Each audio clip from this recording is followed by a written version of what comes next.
Welcome everybody. How's it Yeah, going, guys? Wow, we got a good turnout today. Of yeah, free value. course. Well, no, not free, but yeah, you know what I mean. Yeah, basically. Um, Thanks for coming today, guys. We Almost. got a good turnout, so that means we'll probably have some good questions today.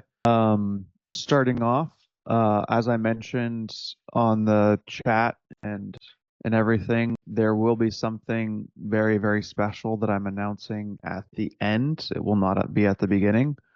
So we'll go through the questions and everything first, and then kind of go through that. And then if you have any questions during this, we'll just go in order of the people on my screen and the order that they're in. And then if you have your questions, try and keep it to like one or two at the beginning. And then if everyone gets to ask their question, then we can come back around and hit the new questions again. The next person is Yo, what's up, Zach? No questions. I just joined like 15 minutes ago. So oh, I've been sick. following you and Eddie and Ashton for a while, so just popped in. Oh, cool. Do you run an agency? Yeah, email and SMS agency for ecom brands. Cool. What's like your biggest bottleneck right now? Um, Lead gen, cold email for us hasn't really been hitting as hard as it used to, so getting really focused on YouTube content, LinkedIn, um, kind of really getting the ball rolling there. So then you don't have any questions about lead gen. I mean, at the moment, like I'm just getting my Dripify campaign started. I know exactly what I need to do right now, so Okay. I don't want to ask a question that I know the answer to. You know what I mean? Alrighty. Sounds good. Next person I got is how you doing, bro? Been a while. Good, dude. How are you doing? Doing good. Can't complain. It's been a minute. Anytime you post about the networking meetups, I always just miss some, or like I just have a meeting set up, so I just can't haven't been able to come in. But yeah, I don't really have anything going on lately. Like overall bottlenecks right now are kind of just somewhat lead gen and somewhat just like um, delegating other tasks to other people. But I'm starting to handle that now. Just recently hired like a person, gonna hire another person next week, and so everything's going good. Just I've just been more focused on giving a lot of the the copy design work over to other people and just starting focusing more on lead gen. So Yeah. you know, Very cool. questions so far. Very cool. I like it. Have you had some pretty good growth in the past few months? Yeah, a lot of decent. Like I've been growing decent amount on LinkedIn, and so been getting some like meetings through there. I haven't done anything crazy on cold email yet. I've been waiting to like really take everything and pass it over to everyone else before I get started on that. But everything's been going pretty good. A lot Very of like cool. smaller projects, but that most time they not most time, but like half the time they turn into like other big projects that that result in like a like a sizable retainer. So it's been going pretty good. Very cool. I love it. Yeah. All right. The next person I got on my screen is how are you doing, my man? So I don't actually have like any specific questions, but just something popped up in my mind, which is we've been trying to hire appointment setters, and I just Mhm. wanted to ask like, should I let them like go inside my account directly, or let them do their job with their own personal accounts? Which one do you suggest? Because it's quite hard to trust these people nowadays. Whatever, but you get what I mean, right? What's the appointments that are doing for you? Like what's the goal? uh, Outbound, and we're doing a free PDF ad and basically like replying back to those people and trying to, like communicate and nurture them. Oh, okay. So you're having them do like cold messages and then whenever anyone downloads your free PDF to contact them? Yeah, it's basically Okay. your strategy, but yeah. I mean I do it through your own. It's up to you. I mean, I have no personal attachment to my account.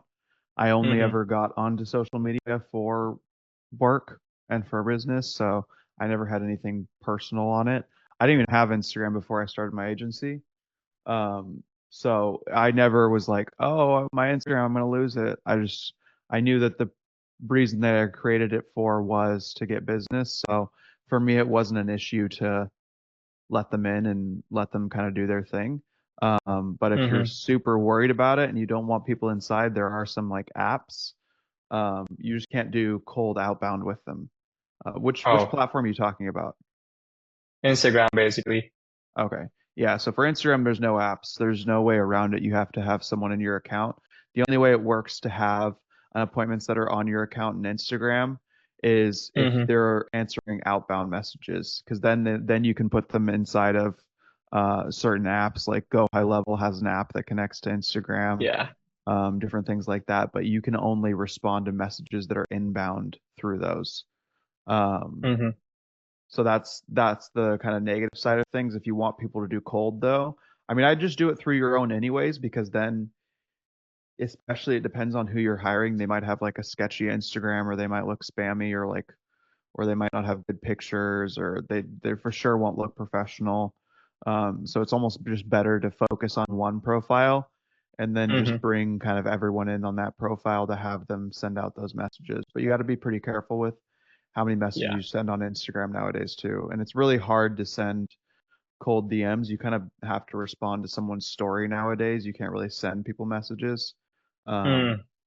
so they have to be really careful too, because you don't want to get your account blocked or anything like that. But yeah, I'd recommend having them inside your account. Yeah. Okay, thanks. Can I ask one more Yeah. quickly?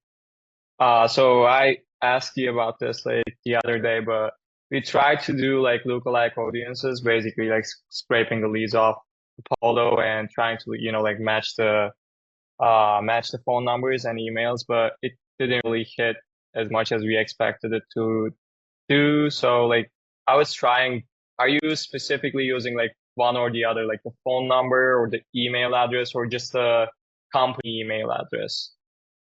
As much info Because as you can get from your target audience, as much as you possibly hmm can get. So for me specifically, it takes some time to warm up your pixel. So that's why when I generally recommend people to start running ads when they're at around like 20 to 30K ish, because you have to have some money that you can kind of blow for a couple months. Because you have hmm to, I mean, maybe not a couple months, but definitely like a month or two. Yeah, probably a couple months. Um, to get your pixel warmed up, because it does take some time. It's not going to happen instantly. So you have to hmm have some cash that you can kind of blow on that a little bit. Even me, I got my Facebook account banned um, 3 weeks ago, I think. No, 2 weeks ago. I got it completely banned.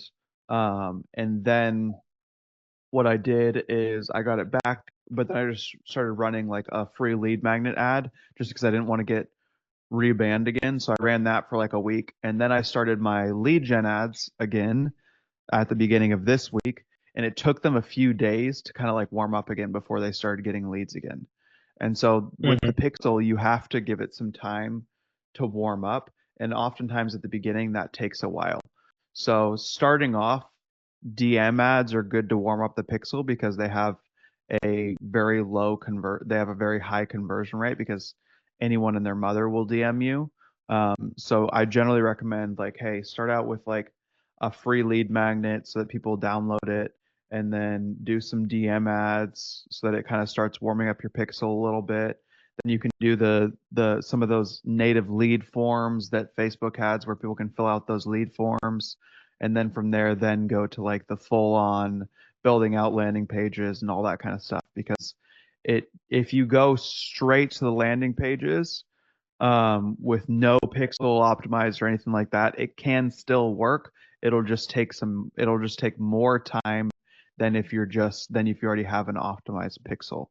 Um, hmm so that's kind of the idea behind the strategy, and giving them lookalike audiences and giving them kind of like hints of like, hey, this is who you should go after, just so that you kind of help the pixel in the right direction and make sure that that learning curve is shorter um, than it should be, or than it normally is if you were Yeah. just to go broad and just try and go after everyone. One thing we've been like struggling with was that like when we were running free PDF ads like or free value ads, like a lot of agency owners also like tried to download it and almost like half off, I would say. And it was kind of like messing out with the targeting as well.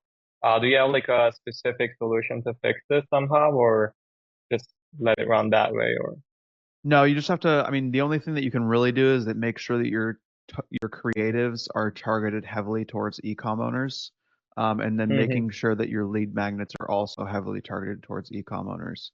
So I say the same Mm-hmm. thing when I talk about creating content, because the same thing with content, right? Like if you make a bunch of content on how to do email marketing, or you make a bunch of content on how to run Facebook ads, you're going to get media buyers watching, you're going to get freelancers watching, you're going to get other agencies watching, and maybe you'll get some brands or some companies watching you too.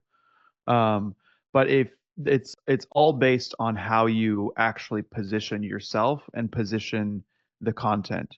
If you position it as like, hey, this is how you run Facebook ads, yeah, no one's going to watch that, because I mean, the only people that are going to watch that are going to want to learn, people that want to learn how to run Facebook ads, right? And business owners that you're looking for, they don't want to run their own Facebook ads. That's why they're looking for someone to run them for them. So they're not going to watch your content on how to run Facebook ads because they don't care.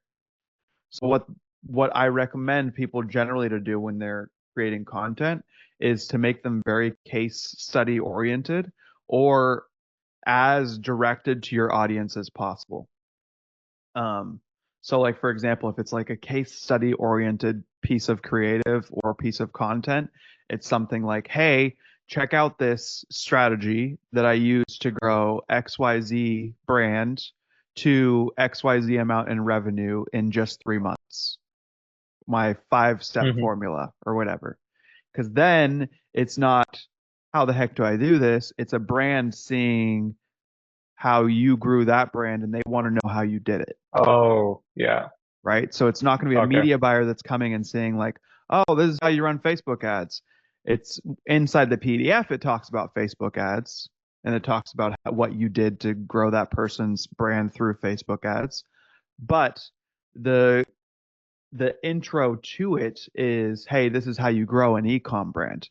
And so then any ecom brand on the planet's going to want to read that, because that's what it's about. And you're going to discourage all of like kind of like the agencies and the media buyers. Maybe if it's like a ecom agency, then maybe they'll read it, but you'll be more likely to target those ecom type brands. You know what I Mm-hmm. mean? Or like, hey, here's like a lot of the things that people do with email marketing brands is they give out like the email templates. Like, here's 100 free templates, right? And who's going to get that? Every copywriter, every person that's running email marketing on the planet, right? But if you make it say like, hey, these are the 5 templates that I used that took this brand from $5 to $100,000 a month, then it's like, oh, that brand's like, oh, I want to try those out. Right now it's no longer a swipe file of 100 emails that I'm never going to use. It's like 5 key emails that I can focus on that I know that drives revenue. Mm-hmm. So it's all Right. it's all in the Makes delivery. So it's the same thing with your creative for your lead magnet. If you're running a lead magnet on Facebook ads, your creative has to be pointed towards what your target audience is and who you actually want to download that free lead magnet. Is it going to discourage everyone? Are you going to get perfect leads every single time? Absolutely not. And that's generally why I don't contact people that download my free lead magnets, because it's generally not a good audience. But what you're doing is you're at least getting conversions in the general niche that you want to be in, right? Because at least Mm-hmm. Facebook's understanding, oh, he's looking for at least entrepreneurs and people that are inside the e-com niche, right? So then it gets Facebook closer to that, gets your Facebook pixel closer to that niche, rather than it could be anything under the sun, right? Like you could be selling plumbing services, you could be selling food online, you could be wanting people to download an app. So then at least Facebook knows, okay, well, there's this huge group of people that are advertised to on Facebook, and you're just going after 3 million of them instead of 3 billion of them. Yeah. And so Right, then man. it gives you kind of like that general niche. And so then when you start doing more and more targeted ads where you're forcing Facebook to only make conversions when they're actually qualified people, it gets, your pixel gets more and more primed the more down the rabbit hole that you go. Mm-hmm. Thanks, man. I appreciate it. So more info the better, especially for lookalike. So you want it all. You want everything that you can get. You want to run ads to people that downloaded your lead magnets. You want to run ads to those lookalike audiences. You want to run ads to lookalike audiences of people that have had phone calls with you that you know are qualified. Just give Facebook as much information as you possibly can so that they can start narrowing things down. And then once you see a pretty good price of conversion, then you can just gradually start testing broad and gradually start testing different methods. And that can be something that you start testing immediately too. Like before I was running broad, I'd just turn it on every once in a while. I'd turn on broad for like a week and just see what it did. And then eventually it started outperforming my other ads. So I just turned the other ads off and just left broad on, and that was it. Awesome. Thanks, man. Yeah, absolutely.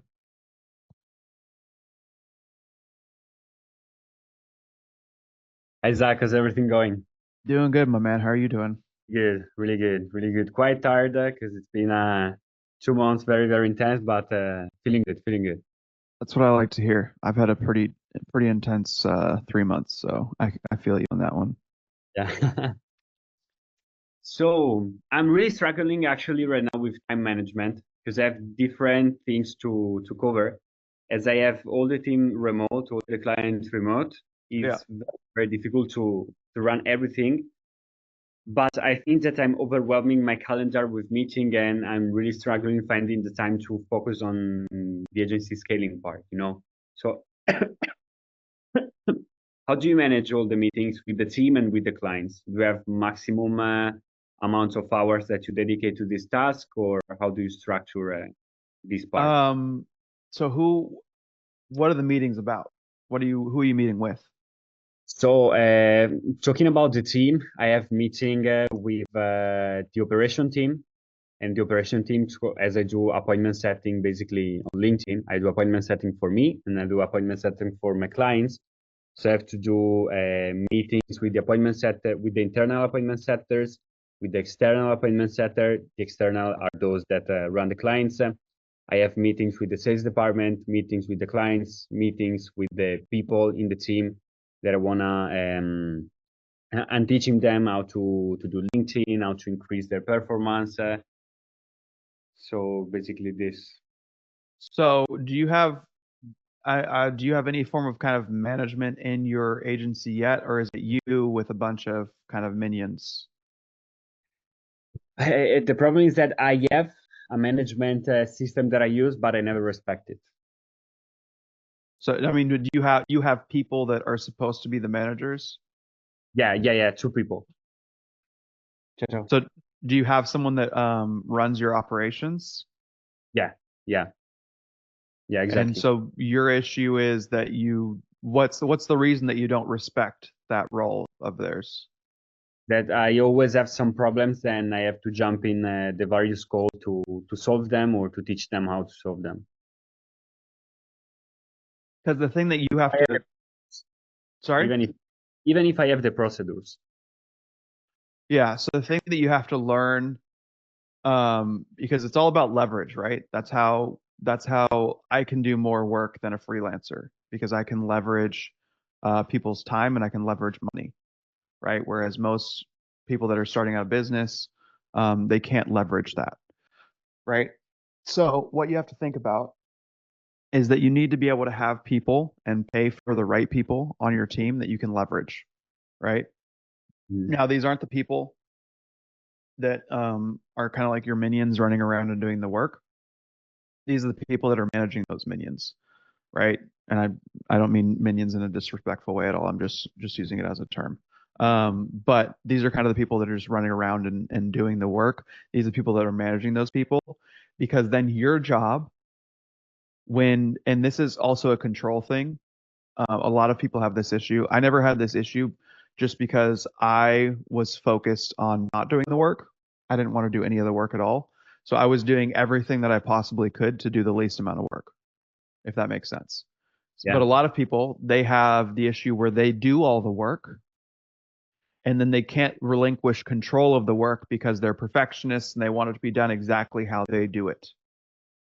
Got it. And that's just not how business works, because you can't do everything yourself. If you do everything yourself, then you're just a freelancer. And then you shouldn't have an agency. You should be a freelancer.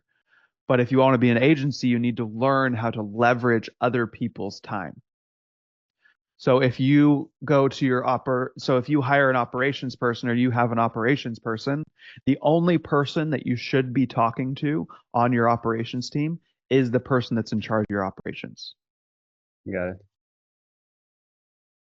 And Got you it. should force yourself to do that as much as possible. Now, yeah, if there's things here and there where you need to meet with him and the rest of the team, perfect, that's perfectly fine. If you want to meet with the full team, that's perfectly fine. But you shouldn't be meeting with every single person individually, ever, Mhm. right? Like I never meet with any of my account managers by themselves. I never, unless there's someone that we're like trying to give a raise or trying to give uh or whatever, something good, right? But I'm never meeting with them to train them on anything. I'm saying, hey, COO, this person is messing up and dropping the ball here. And then she goes and handles it.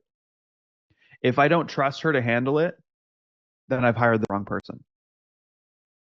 And you say that you can say that because you look at the data that they're providing me, so I can say to the operation manager, he's not doing the right job. Talk to him, correct? You don't have any business partners, right? No. Okay, yeah. So you'll be in charge of kind of obviously some of that data and that performance. For me, my COO is my business partner, so I don't care about performance about anything.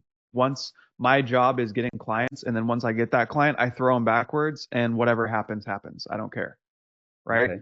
For you, you do have to obviously care a little bit about results because you don't have your operations person doesn't have any skin in the game. Mine does, so it's in her best interest to maintain our clients, right? It's obviously makes sense. Um, but for you specifically, you'll need to just have them report to you of like however you want them to do it. You can have them do it on a daily basis, you can have them do it on a weekly basis.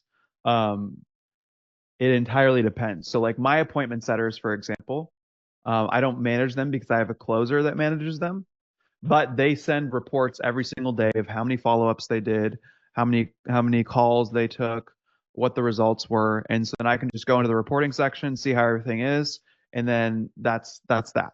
If I see some discrepancies in the data, if I see something that needs to be changed or something that needs to be addressed, I'll be like, hey, closer, so and so didn't do a great job today. Go figure out what's going on. Mm-hmm. Or you can have it even be the opposite. For me, I only have two appointment setters and one closer, so I don't have a huge amount of appointment setters that I need to actually manage. Um, but for you, for example, if you had like 10 appointment setters, then you'll want to have someone that manages them and that gives you the data of like, hey, so and so did this, so and so did this, so and so did this, and this person, for some reason, their numbers are off. What do you want to do about it? And he'll ask you, what do you want to do about it? And you guys can brainstorm and kind of figure out what you think the best solution is. Got it. But you need to relinquish control, even if it means results. And I know Mhm. that sounds hard or sounds dumb, but you need to relinquish the control of what's going on in your company, even if it means that your clients are going to get worse results, because it's going to be worth it in the long run. Eventually, they'll be at a certain place where they can do it themselves, where they'll understand what you've been teaching them, and then it'll start working, right? But Mhm. you don't get there by micromanaging and going around them and doing their job for them. You'll never get there because then in their mind they're just thinking, well, I have no responsibility because anytime anything bad happens, Nicola comes to the rescue and I don't have to do my job. Mhm. Right? So they need to be accountable to you and you need to be accountable to them. So whenever there's issues, you're going to them and telling them, hey, go fix this issue and make sure that it doesn't happen again. And then your only job is to get on calls with that person and just train that person. So then now Mhm. you're not on 100 meetings a day, you're on 5, right? Got it. And then it's going to be a process. It's not going to happen tomorrow. I mean, it's no different than any part of a business. Like your pixel's not going to give you leads tomorrow. You're going to need to Yeah. work on that person. You're going to need to refine that person. You're going to need to make sure that they understand, make sure that you have the right person, and then eventually they'll be able to do it and they'll get it. right? And they'll have more responsibility, and with that comes paying them more and bringing them more into your circle of like, hey, this is what we're doing with the business, this is where we're going, and confiding in them more and trusting them and building that culture with them. Mhm. But you can't go around them, because then they get off easy, right? Then you're doing their job for them. If you have a call with an appointment setter, they need to be on that call. Even if there's like a special issue to address where you're like, man, I really need to meet with so and so because he's not doing a great job, or because I need to train him on something. Great. If your operations person doesn't know how to do it, then he needs to be on that call so that he learns how to do it so that he can do it the next time. Mhm. Got it. Okay. Right. Amazing. Secondly, that'll reduce the amount of reasons that you have, the amount of meetings that you have. But secondly, I would recommend blocking out a time that you'd like to do meetings, and blocking out a time that you'd like to do work. So if you put your days in blocks, it's a lot easier to manage it. For me, the majority of my time is just sitting in meetings, so I don't really have much deep work and stuff that I do. So I'll kind of just take my meetings randomly, because I'm mainly leveraging people's time to get the work done that I need to get done. So I'm meeting with Mhm. them and then telling them how to do it. But what I'll do is I'll have a time where I'm dedicated to working it every single day. Like, for example, Thursday is my content day. That's the day that I create content. That's the day that I do coaching calls. That's the day that I record podcasts.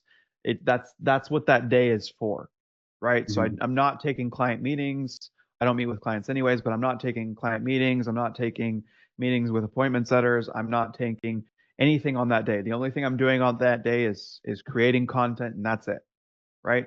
So I don't mean that you need to dedicate a whole day to something, but you can set out blocks. So like, for example, the beginning of my day is always spent, and this is just something that I recently started doing. The beginning of my day is always spent getting kind of tasks done and catching up on things and getting anything that I need to get done, any deep work that I need to get done, because it's in the morning, it's when I'm fresh, it's when I don't really want to talk to people. And then I'll go to the gym at like 11 o'clock. I'll go from like 11 to 1. I'll come back from the gym, and then that's when I'll take all my meetings, right? Because meetings I can just power through. I can just sit on them and power through them. I don't need a lot of brain capacity necessarily, where I need more of it when I'm doing deep work, right? So Mhm. I can just sit on calls. I can sit on calls for 12 hours and nothing, and I'm fine with that. But I can't sit down for 12 hours and work just without stopping, right? I'll get burned out. So I like to do my calls at the end of the day when I don't have a lot going on in my brain, not a lot of function left, because then it's just easier to power through those calls. So that's generally how I'll break it up, is I'll do my meetings in the morning. Sorry, I'll do my deep work in the morning, break it up with the gym, and then come back and do all my calls, and only let people book on my calendar from 1 to 5. And then that's it. That's all the time I'm taking calls.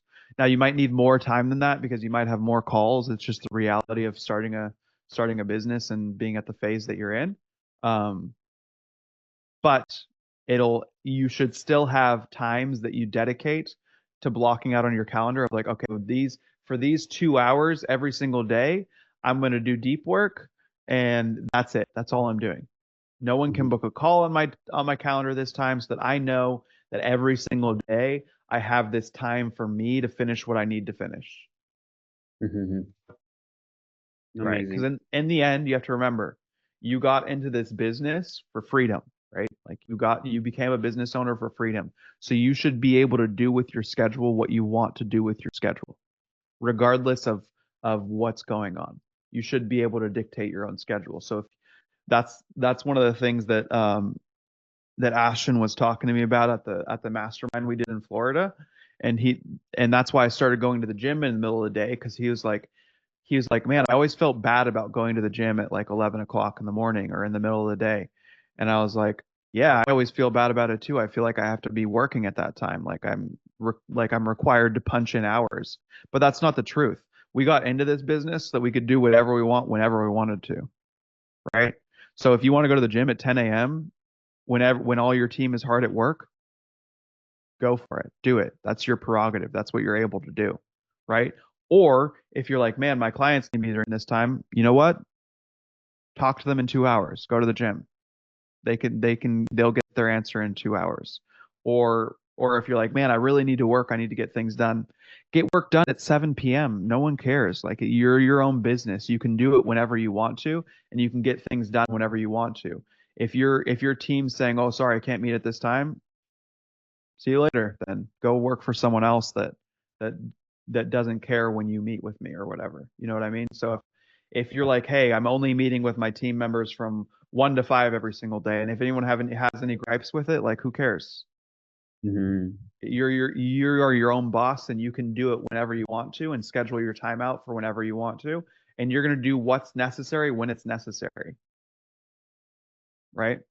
But if you're feeling limited in the amount of time, it's likely not your schedule. It's more likely the fact that you need to relinquish more control and start leveraging people's time.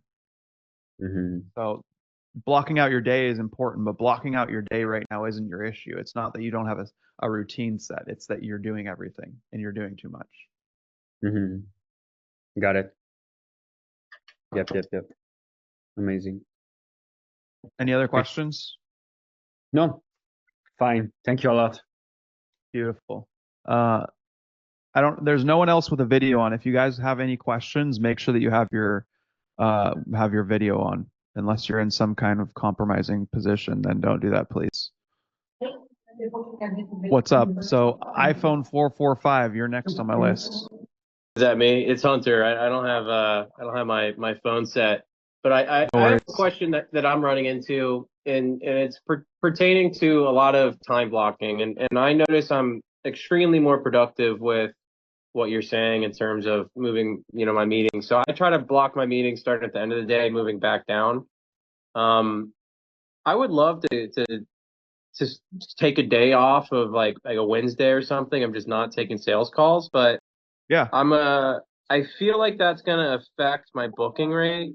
Do you think that that's a concern that you have when you block these times and you don't necessarily have a closer fully in place? When is your calendar have like limited times open? Like are you like Uh, I leave it fully open because I just try to get as much meetings as possible. 9 to 5 type thing, or I leave it from 8 to 7. I mean, I'm grinding, yeah, you'll be fine. But You'll be fine then blocking off a day. I'd block off if you're your own closer, block off a day for sure. and you Yeah. find that's not going to affect, you don't think, from an overall booking perspective?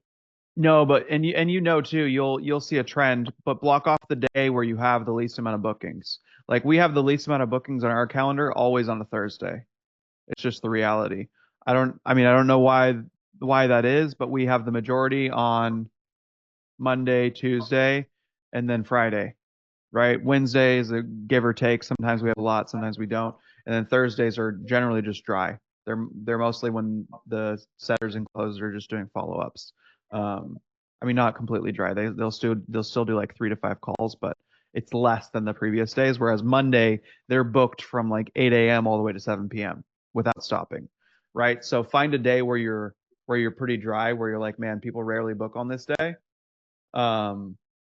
And then just block that day off, especially if you're the one doing all the closing and you need some time to do other work. Do that for sure. Yeah, I feel like that'll definitely help. Appreciate that. And then one other question pertaining to closing itself. I'm getting one call closes down pretty well. The only issue that I really come into is collecting payment over the phone, and I don't like to come off like Grant Cardone or whatever. He's just like MasterCard, Visa, But I need a smooth way to transition that. And I've had 2 clients now that are like, oh, send me the contract first, and then we'll go through it and pay. And I don't want to come off like a desperate person, right? Where I'm like, no, give me the card and pay now, and we'll sort it out later. But I'm curious if you have any system in place where you can smoothly close people. Yeah, so we also take payment. You can't actually take someone's card number on the phone. You can actually get in a lot of like FTC issues and stuff with that. So don't ever do that. But you can send them like the invoice obviously and have them put it in themselves. So I'm not sure if that's what you meant by collecting credit cards, because you shouldn't do that at all. You can get in a lot of trouble for doing that. But as far as like collecting payment on the phone, we have a different process. We have a discovery call where we collect a bunch of information from them. That's a quick like 15-minute call that our appointment setter does. And because we do like full custom proposals for people, so we'll get on a quick 15-minute call, we'll evaluate their business, look through their Shopify, whatever, ask them a bunch of questions, and then we'll get access to their ad account, whatever we need to do. And then on the next call, which is technically our only closing call, so we technically do a one call close also, we'll walk them through the proposal. Now, rarely people close on just that call, right? Especially for us, we're working with pretty large businesses. They need to take it back to their board. They need to talk to their CFO. They need to yada, yada, yada. So it's harder to get one call closes depending on the size of the business that you're dealing with. But I have one rule for my closer. It's the only real rule that I have is that he can't hang up a call without having collect the payment or having another call on the calendar already confirmed with the person. So if the person's not ready to pay right then on that call, then what he says is he's like, great, when will you know by? I'll know by Friday. Okay, awesome. Can we book a call? Can we book a call for Friday I have a spot at 3 p.m. or whatever. Yeah, let's do 3 p.m. Great.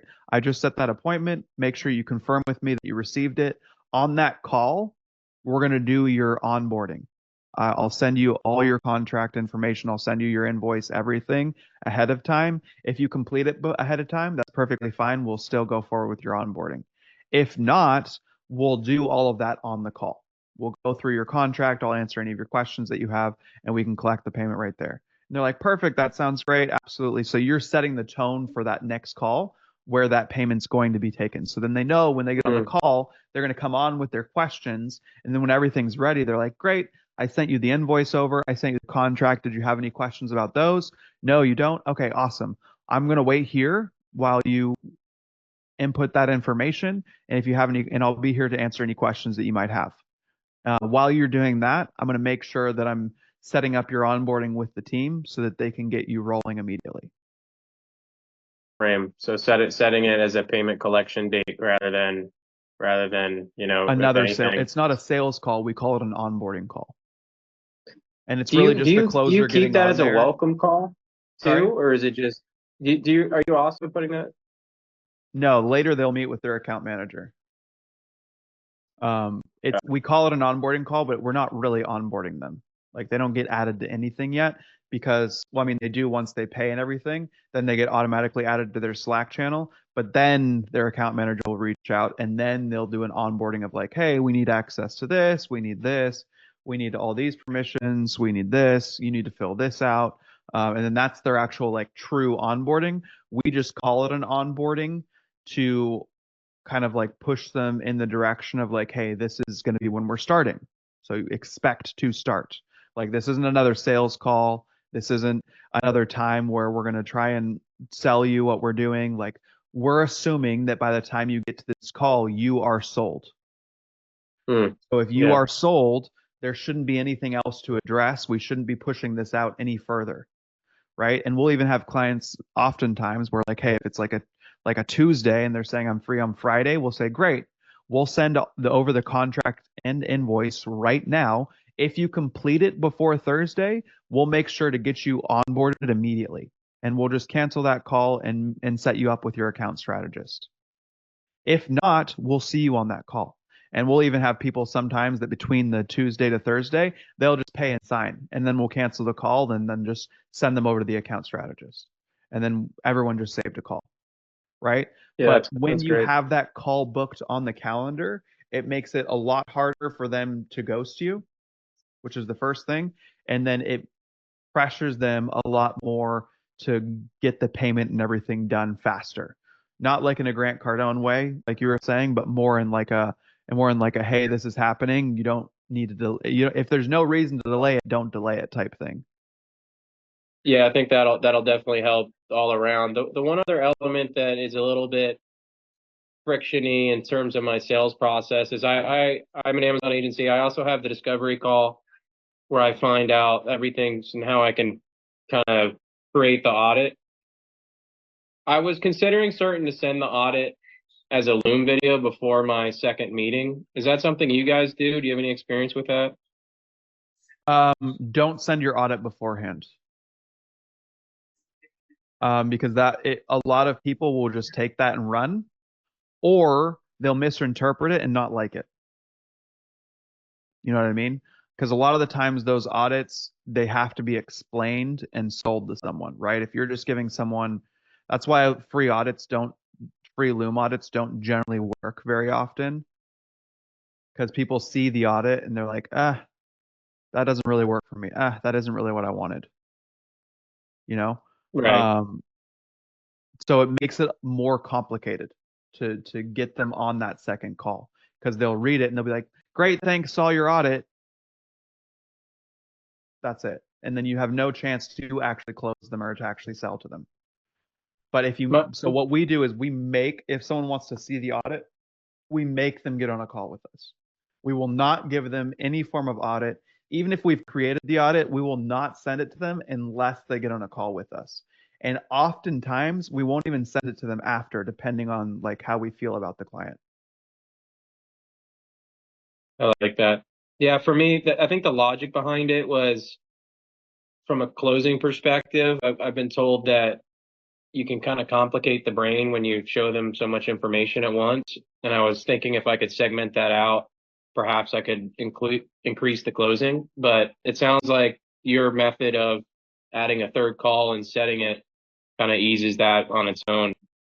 Yeah, which is once again more of like an onboarding call. So you have your discovery call, which I don't necessarily consider a closing call because we don't do any form of selling. We're just asking them questions. Then we have the closing call where we actually deliver the proposal, say all the things that they're doing wrong, pitch them the price, all that kind of stuff. And then we set up an onboarding call. And that's it. If they saw the proposal, which happens, I had someone close on an 8K proposal just in one call the other day. It was with me, granted, it wasn't with my team. But if they want to do that, they're like, yeah, let's go. I'm ready to just get started. Great. I can do your onboarding for you right now. I just need to make sure that I get the contract and invoice so that we can start your onboarding, right? So if they're ready to do it right on that call, you can even ask them. You're like, hey, when is this something you look to be getting started? And they're like, oh, I'd like to get started immediately. Awesome. Are you good to do your onboarding right now? Yeah, we're good to do our onboarding. Perfect. I'm going to send over the contract and invoice to you. Once those are done, I'm going to make sure the team gets you added into the Slack. Is that all right? Yeah, I'll review the contract, blah, blah. Is it all right if I do it after the call? Generally, I like to do them on the call just so that I can answer any questions that you have about the contract and make sure that I address any of your doubts. So you can take as long as you want to. I'll sit here with you, but I can send it over to you now. No, I'd really like my team to review it and blah, blah. Okay, great. How long would your team take? When are you actually going to know by? Because it's obviously not immediately, right? They'll know by Tuesday. Great. Can we set up an onboarding call for Tuesday? And then I can answer any of the doubts that might have come up from now until Tuesday. Because then you'll really know who the people that are actually like bullcrapping you and not. All right. Because if someone doesn't want to set a second meeting with you, it's probably because they don't want to go with you. And they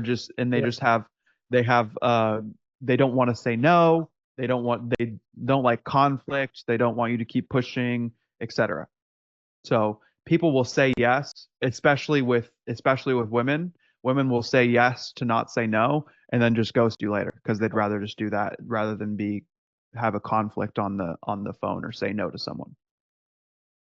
Especially if you're on a Zoom call with someone, it's a lot harder to say no to them on a Zoom call than it is over text. So if you're on a Zoom call with someone and you're selling to them and they're like, yeah, super interested. And then, I mean, we've all seen it. Yeah, I'm super interested. Send me over contract, invoice, whatever. And then you never hear from them again. It's like, to me, it makes no sense. It might just be because I'm older and I have more respect for people, but it's wild to me how easily people can ghost people. It's funny you mentioned that. I actually have a woman that I've around a 4.5K contract value that did the same thing. And now I'm kind of realizing that she just probably doesn't want to have the conflict. Yeah, and it happens with, it's not only women, it happens with men all the time too. They just say like, "Yeah, I'd love to," and then you never hear from them again, you know? And it's just the reality of how people work and how people operate is they just nowadays people just really like to avoid any form of like negativity or conflict or like any kind of backlash, and they don't want you to push and they don't want you to whatever. Like if someone says no to me, I'm not going to ever push either. That's the funny thing. I'll just be like, "Oh, great. Not a good fit then. If you need anything, just let me know." Right? Like I'm not going to push them. Because if they're not interested, they're not interested. I'm not going to try and convince them. If they don't want to work with me and I have to convince them to work with me, then I look desperate, and then odds are they'll probably be unhappy most of the time they're with me anyways. Yeah, definitely. So if you have that second call after of that like onboarding call, then it really shows you who's serious and who's not. Um, because you're setting the tone for like, hey, we are starting that day. That's when we're getting everything going. I feel like I have these. I have multiple. I try to always set the next meeting, but sometimes I feel like it gets like to like 4 meetings or 5 meetings, and eventually they close. But I feel like I should push probably a little bit harder to get it done sooner rather than continuous. I don't know. I guess I have to just reevaluate that part of Well, it's it. because But it's how you position that next call. You're probably telling them, hey, you want to have a follow-up call? And they're like, sure, we'll follow up. They come back, they ask you a few questions. Hey, you ready to start? Maybe, not sure yet. Not, I don't know. Like there's no tone to the call. The call needs to be, hey, this is our onboarding. If you want to get started, we are going to onboard on this call. If you don't want to get started, you can come back to me when you're ready. I'm not going to keep chasing you. to really keep it like that, where you're just like, I'm not going to keep chasing you. Do you still follow up and provide them value in any sorts of way, or do you kind Yeah, of keep so that tone? they'll be in our newsletter. They'll still see me on socials. They'll still get hit with my ads. If the closer thinks it's like a really good lead, he'll still follow up and just be like, "Hey, how's everything going? Do you want to get started?" Things like that. But we won't be too pushy and or too desperate looking. It'll more be like, it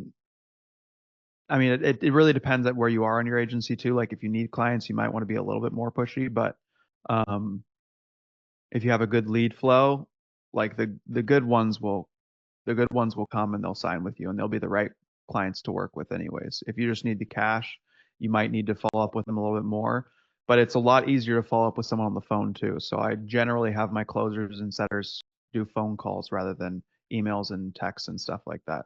They'll primarily do like iMessage and phone calls for following up, and that's pretty much about it. Rarely email. Or they'll even make like groups with they'll make groups on Instagram with me and them. And so then we know that they're at least like watching our stories and stuff and seeing what's going on in our lives. And How much did you feel? It's actually I'm working on launching the newsletter now. Do you feel like that helped quite a bit in terms of your sales process, having that on a weekly basis? it's more as far as like immediate sales, I don't know what the exact effect is because you never really know. But as far as like return people coming back, it's very, very high. Like we had someone sign with us last month that has been reading our newsletter for a year and a half. And he's like, I finally can afford you and I was ready to work for you and I knew that you guys were good because I've been reading your newsletter. Right? He's like, I even went to some other cheap agency and it ended up hurting me and yada yada yada. And he was just waiting for the day that he qualified to work with us. So I know for a That's fact awesome. that it brings back people from the grave, basically from a long time ago, because I have people come back, they're like, and my closers are like, wow, the sales cycle on this dude was 340 days, right? And so we know that for a fact it was from either somehow they got hit with a new ad, which doesn't happen as often because we pretty much run the same types of ads over and over again, or it's because they might have seen me somewhere on some kind of podcast or something like that. But the likelihood is that is because they were reading our newsletter. It's It's hard to track, but it doesn't cost that much to actually run a newsletter, especially if you're just sending it like once or twice, like once a week or twice a month. Like it doesn't take that much effort. And it's the thing too is we're just recycling content that we post on LinkedIn. So whenever we have a post that goes well on LinkedIn, we'll repurpose it, make it a little bit longer, and then send it out as our newsletter. Do you find this stuff gets easier once you get past a certain point in terms of just distribution across everything? For content? I mean, just in general, like once you have that omnipresence where you have content, you have a newsletter, you have ads, you have everything being hit, do you feel like that your whole process gets easier once you're larger? Yeah, it gets cheaper. Everything gets cheaper once you start having, it's the same as a brand, right? So if you're on Amazon, if you're on Walmart, if you're on Facebook, if you're on TikTok, eventually just getting clients is easier because you have that omnipresence and you're hitting everyone on every single angle. Right? Same as any business. So eventually things just get cheaper and cheaper. That's why I get cheaper leads than anyone, because I have every single thing set up. Yeah, I feel like we're heading in a nice place and watching everything grow. Right now we're at around 30K a month and just been reinvesting pretty much 100% of the profits into more content, more angling. One of the things that I feel like I've wasted money on in the past is hiring just lead gen agencies. I feel like every time I hire an agency to try to give us support, they try to apply some cookie cutter systems and it kind of just sets us back. So, but I also don't want to get some sort of mental block where I shouldn't hire other agencies because I'm sure there's really great agencies out there. Do you have any ways of really filtering really good agencies out? Like, is there? The only thing that I'd really hire an agency for, and they'd have to have a good proven track record, is maybe to do like my creative and media buying. That'd be really kind of like the only thing that I'd hire someone to do, or maybe even just the media buying portion. Like if it was a platform that I didn't know how to use. Like for example, right now I'm looking to dive into YouTube a little bit more, so I've been looking at like YouTube agencies that run ads for agencies. But like for me specifically, I'm looking for like super specific case studies. Like you know it, you know the same questions that the same annoying questions that everyone that signs with you asks, right? Like they're like, oh, can I see any case studies? Can I see any references? Do you have any blah? You have all this nonsense. And we're all annoyed by it because we hate those types of questions, but they're actually really good questions when you're looking for something for yourself. So like for that specifically, I'm looking like, hey, have you ever run ads for a Google ads or for an SEO agency? And I want to see the results that you got for them. If they're like, no, we've run it for like an email, great, not the same. See you later. You know what I mean? So I'm looking for very, very specific results and very, very specific things depending on the service. Cold email would never hire anyone ever because it's way too cheap to do. It costs like $150 a month to run cold email. So there's no point in paying someone $100 a lead or $1,500 a month to run your cold email. It's a waste of money. And oftentimes you generally pay per lead, not pay per close. So you'll get stuck paying a ton of money for almost nothing. And then you can just most of those things like setting up the inboxes, you can pay like some VA on Fiverr like $100 to set up the inboxes for you. And that's really the bulk of the work. After it's just managing the inbox. Then you can just hire an appointment setter that's going to just make sure that all the messages are being replied to, right? So cold email, super easy to do yourself. LinkedIn, any kind of social platform for like cold DMs or inbound or whatever, also do it yourself. Way too easy, way too cheap not to do it yourself. No offense, Nicola, but it's too easy. And it just costs nothing, especially if you're only paying commission. Like there's no point in paying someone a retainer for something that you can pay commission for. So from a content perspective, do you use a ghostwriter or do you basically like for me, what I was thinking, I have all my SOPs like really dialed in, case studies, and I have the framework, and I really would like to find someone that can take all that and produce the content for me, specifically on X and LinkedIn. But I just find that the quality that other people do is never up to my standards. Are you very involved in your full content distribution? I think I'm more involved now than I used to be. Because I have more time to do it, because I'm less focused on other strategies that are already working well. For me, content was kind of the last block of what I went after. Mainly for me because it's more work for slow. It's a compounding, right? So it's compounds over time, but it's more work for slower results. So I focused on what was faster first, which was paid ads, cold outreach, stuff like that, because that got me results faster.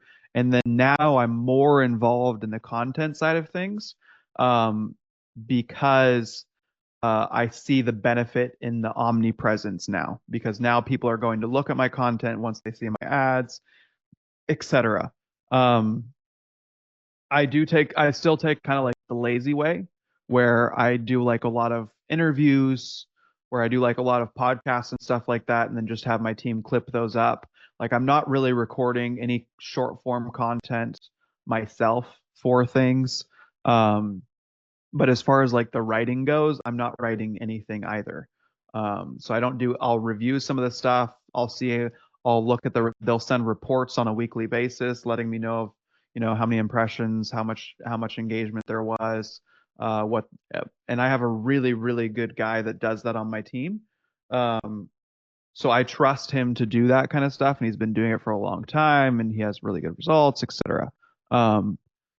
So that I don't do any of that, but mainly because once again, I don't want my goal from the very, very beginning, and the reason that I started doing screenshots as my ad creatives is I don't want the business to ever be dependent on me. Because if it's dependent on me to grow, to get clients, then it's not really a company, right?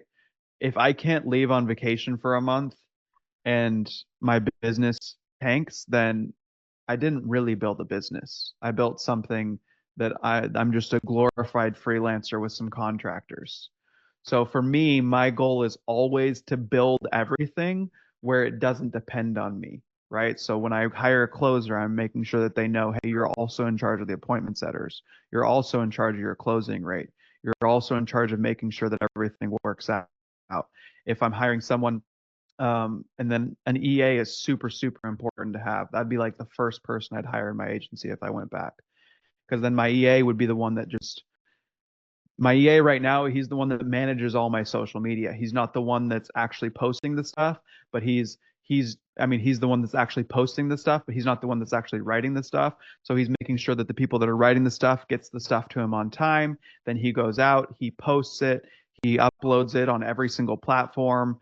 So I don't do anything for my social media. I review the results, and he sends me a report every single week, because once again, I want it to be a system that isn't dependent on whether or not I show up to work.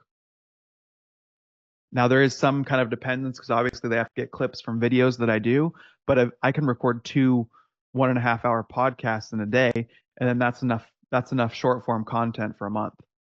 So it's not that much work from my end of things. And then they can take those podcasts that I record and transcribe them and write them out in posts, and it's still my words.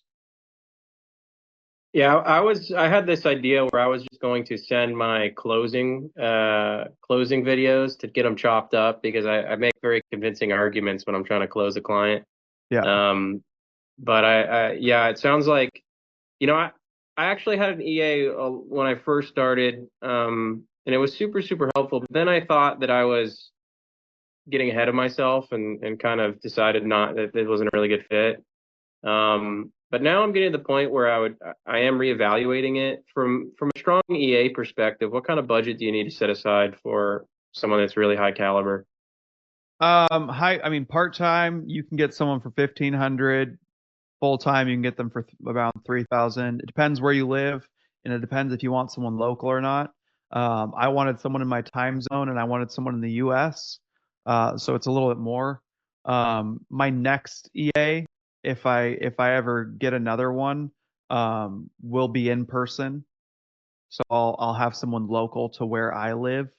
Um, so it depends what you want. I generally recommend people to get someone local. It's a lot easier, because even if they, Even if you're like, hey, I need groceries, can you go get me groceries? They'll do that. Like my EA still does that, but he does it through what's that app called where you order your groceries? The you know, Apple, Instacart. yeah, Instacart. But So it's he'll funny you order them mentioned from that. there, or like, but if I need like my clothes dry cleaned, which obviously never happens because all I wear is black and white t-shirts. But like if I ever needed something dumb like that, it's just like, hey, please go take this or whatever. So that's why I would want someone local, ideally next time. But if you're just getting started off and you need someone to kind of just do some admin tasks, uh, help organize your life, help organize your calendar, manage your email for you, reply to emails for you, etc. Um, then someone remote works as well. But yeah, anywhere from like 15 to 3,000 is you can find a good person. What are the biggest bullet points you put on that job description? Make my life easier. Make my life easier, and then you're my filter. So everything comes through you, and if it doesn't need to make it to me, then it doesn't. Do you have your EA logged into your Slack too, so that way you don't have to field messages? Yeah. So he's in everything. He's in my Instagram. He's in my email. He doesn't respond on behalf of me unless I tell him that he can. So he can't say something on any of my accounts unless I give him permission to. But he'll look at them and then he'll message them from his account and say, "Hey, I'm Zach CA. Let's set up that appointment that you're looking to book." Or if it's an email saying like, "Hey, can you send me over a contract?" He'll reply and be like, "Hey, I'm Zach CA. Just sent that contract over to you." So he'll just loop himself in on the email basically, and then just say, "Hey, sending it over." Yeah. Yeah, I think I'm gonna take you up on that advice, and I'm gonna start searching for someone. And it's just to make your life easier. They literally can do anything. Literally. So like one of the things that he does on a regular basis is every night he sends me my schedule for the next day. Just so that I know when to wake up, just so that I know what to expect the next day. But I mean Yeah, I feel like having someone. that would take me like 30 seconds, but then also my wife knows because she's in the group with him, right? So then she sees what my schedule is for the next day and knows to expect when I'm on calls and when not, right? So that's something that he does on a regular basis. He checks my email. So every morning when I wake up, the only emails that I have on reds are emails that I have to address. Yeah, I think I can imagine that would be instrumental. My biggest thing is finding someone with those systems already, right? Like a very qualified EA, and that just comes with experience. But Yeah, I you mean, have man, to it have makes someone that has been an EA in the past because then they come in and they know what to do. They know how to organize your calendar already, and then you just tell them how you want it to be. And it takes some time. It honestly does take some time. You're not going to find an EA that's perfect in the first month. Like I've had my current EA, I think for like 3 or 4 months, and there's still things that we don't jive on. And I'm like, hey, you need to do this differently. This isn't working for me. Um, Put this here instead. We need to use this instead. So there's things like that we're constantly adjusting and constantly changing. Because it takes like a good like six months to a year to actually, because that person basically needs to be your second brain. They need to be the person that's also thinking for you and that's able to think about things that how you think about things. So they have to get to know you and how you do things. But like if you have like an in-person EA, it might even be like bring you lunch so that you don't even have to think about lunch, right? Like they book all my travel. So anytime I go anywhere, I'm like, hey, I need to go to Miami on the 23rd. Great. He'll book me a plane, he'll book me a hotel. He knows where I like to stay. He knows where I like to sit on the airplane. He has access to all my cards, he has access to all my accounts, and he just goes and books it all. Right? Even stupid things like my fridge filter needs to be replaced every 3 months. I don't even have to think about it. I had a filter show up 3 days ago at my house. I'm like, oh, must be time for a new filter, and I put it in. You know what I mean? Like it's even stupid things like that. It's just to make your life easier. eliminate all those tasks you just have, especially with if I combine that with blocking a full day off like on Wednesdays. The amount of productivity I can do on my high leverage tasks is just going to be massive. When I look back at I think it happens when you're smaller, but I definitely can see some desperate signs, that can deter a business. And it sounds like if I really hammer on a newsletter and possibly ads in the future, it's a great way to keep them, keep in front of their mind without being desperate. And that'll allow my sales to be a little bit more calm rather than like, hey. Yeah, and I mean, even if you don't want to run like full on lead gen ads, you can still do some retargeting. Like you can always start with retargeting, spend like a very limited amount a day, like $50 a day, $20 a day, and then just so that those people that you've already had calls with, they're just seeing you constantly. It might not get any conversions, might not get any closes, but then you know that the same people that you've already talked with, they're just constantly seeing you. So can you upload like I'm just not an ads guy and I should be, and I'm going to start putting a little bit more emphasis into it.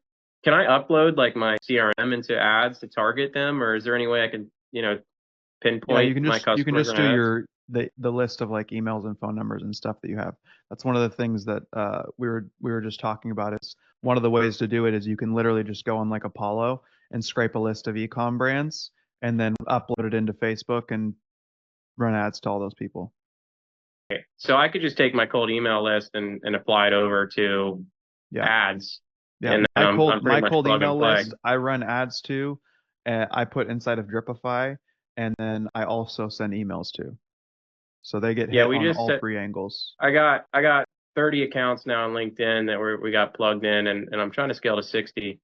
So I have the cold outreach we have very dialed in. It's just a matter of getting a little bit more touch points, and if I can take that functional campaign and move it into ads, it would be very powerful for sure. Once you learn how to do ads, you'll never do cold again. I added my pixels, so I got my LinkedIn pixel, my Meta pixel, and such on my website. I've never done any ads yet on that, so I should just basically start a basic retargeting campaign, throw $20 a day on it, and then I should more than likely upload my cold list and then start targeting them with actual ads and testing. Sure, why not? You don't lose anything. And upload the list of the people that you've already had calls with and just retarget them too. Why not? Build a lookalike with them and just start testing some stuff. Actionable. So I appreciate you, and thank you, Zach. Absolutely. Any other questions, guys? For specific, if you were me, since obviously I'm not incredibly knowledgeable on ads, where would you go if you had to restart your knowledge base in order to start campaigns? Would you just run them yourself, or what would be your actionable plan? I did it myself at the beginning. I hired someone like halfway through, and then I ended up firing them and just did it myself. And then I eventually hired a team member to do it also, and then I just fired him and ended up doing it myself also. Because it takes me now that everything's optimized, it takes me like 15 minutes a week maybe.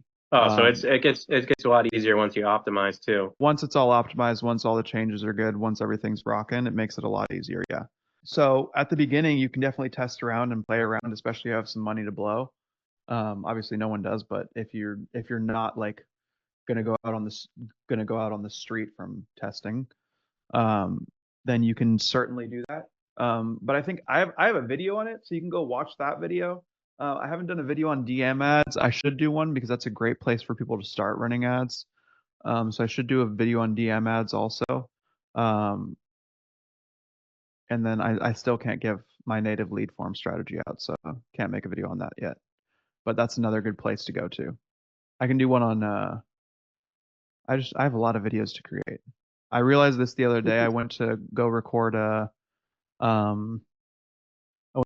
course for Capital Club on how to start an agency from zero. And I was going through all the modules. I'm like, wow, all of these could be YouTube videos. Wow, I realize I've never made anything about this. And so I'm going to start making, today's actually the day where I'm going to start making more videos. So more will come from that. But yeah, you can check. I did one on like my landing page strategy, which is the more advanced one. Harder to start there, but a still very good thing to learn, just so that you can learn how the ad account is set up, and how to set the ad account up, and then you would just pick different methods based on what you want to do.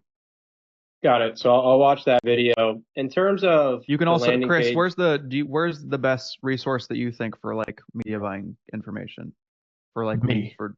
Yeah, well, Chris is, but you're for ecom. I would just understand like the structure of campaigns, like get the knowledge base around like best practices in meta, and then just slowly tick that out. Like whether it's ecom, lead gen, whatever, like it really comes down to meta these days is like the structure and framework and how you're creating the ads. I mean, I'm not a media buyer, I mean, Chris has seen the way that I run my ads, and he's always like shaking his head at me. He's like, "Well, how does this even work? I don't understand." Huh? It really comes down to the pixel, but yeah, it's Yeah. crazy. So I mean, I'm not a media buyer by any means. So the methods that I use aren't actually always the necessarily the best methods. I'm always looking at new things, but they work for me because my pixel is beautiful. So I'm constantly learning about new ways to help people to optimize their pixel, but I'm not an expert on how the Facebook platform and the Facebook ad platform works. The stuff that I've learned and the stuff that I know has been from kind of just spending money and testing and then sticking with the stuff that's worked. When you mentioned the pixel being optimized, is that just a matter of you have your lead ICP really dialed in, or what does that really mean? So the pixel is kind of like the brain inside of Facebook. So it's the thing that targets the people, basically, that it's going to send the ads to. So if your pixel knows who to target, then the more accurate it is, the more it's going to go to the people that it needs to go to. Pixel has no idea who my ICP is, then it's just going to shoot around the entire world and try and find who the heck it's going after, which is what most people experience when they start their ads. They're like, "Oh, this doesn't work because I didn't get any leads." Yeah, it's because your pixel doesn't know who the heck you're going after. It has no idea who you're even trying to target. So you want to optimize your pixel so that it knows who to target. And so for me, my pixel knows that I'm looking for e-com businesses that make at least 100K a month and that will book a call with me. Right? But it doesn't start there. It often starts at like, "Hey, just give me anyone that's interested in e-com." And then it can go to, "Hey, at least give me people that have some form of e-com business." And then it can maybe go to like, "Okay, give me someone that has an e-com business that makes more than like 10K. All right, let's do 50K. All right, now make sure that not only it's 50K, but make sure that they also book an appointment with me." Right? So it goes through that progression of kind of making sure that you lead your pixel in the right direction to be able to give you the people that it needs to go after. And then that's when you can start just running broad as your audience, where you're not going after lookalikes, where you're not going after retargeting, where you're not going after any interests. You're just letting Facebook do its thing because it already knows where the people are, and giving them any kind of interests or any kind of lookalikes is only just going to restrict the pixel from doing its job. So that's the goal, is to get it to that point where Facebook just knows who you want, and it's in Facebook's best interest to give you who you want. So their AI is going to do everything that it possibly can to find the right person. I bought a lead list from one of the top data vendors. We got around 32,000 e-com brands doing over 50K a month that have an Amazon presence. And we have, A to Z from data points. If I just uploaded that, I could just run it broad, you're saying, and I don't even have to do too much pixel training? No, so you'd upload that, and then you could target those emails specifically, and then you could also create a lookalike audience of that list. So you could Would do that both of basically those train my things. pixel right off the bat? It still will take time. It's not an instant thing. Because if anyone can do that, then everyone would do that. Got you. And in terms of time and bandwidth, like if I spent $3,000 a month, for instance, how long does it typically take to train a pixel? It's just going to be totally random.